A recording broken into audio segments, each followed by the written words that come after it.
ఆయన బేబీ రామారావు అని, అది గౌరవరం. నేను 2006లో 2006 సంవత్సరంలో ధ్యానంలోకి వచ్చాను.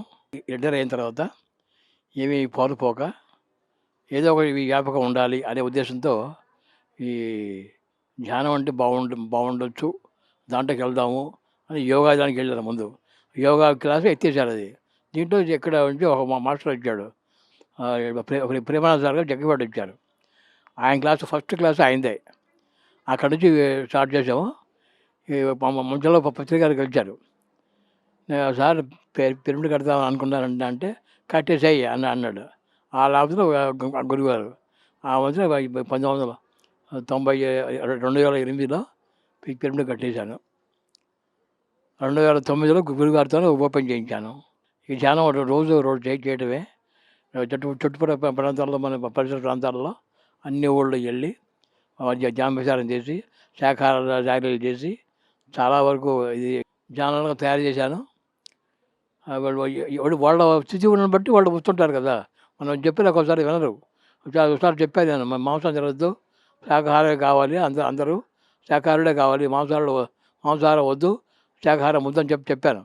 అంటే నువ్వు ఎందుకు నువ్వు చేసే నువ్వు చెయ్యి, నువ్వు తినకుండా ఉండు, నువ్వు మాకు చెప్పమాక అని అన్నారు ఒక ఆయన.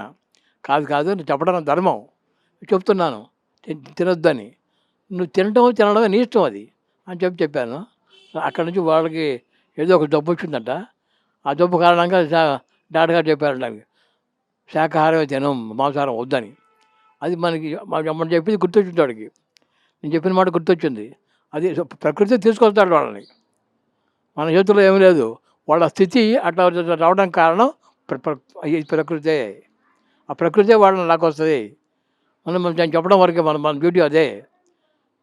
చెప్పేది వాడు చేసేది చేయండి, వాడి ఉద్దేశం అది.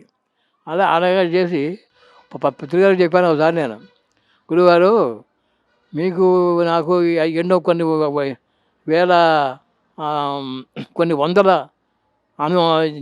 జీవితాల్లో మనకు అనుభవం ఉంది మనకి.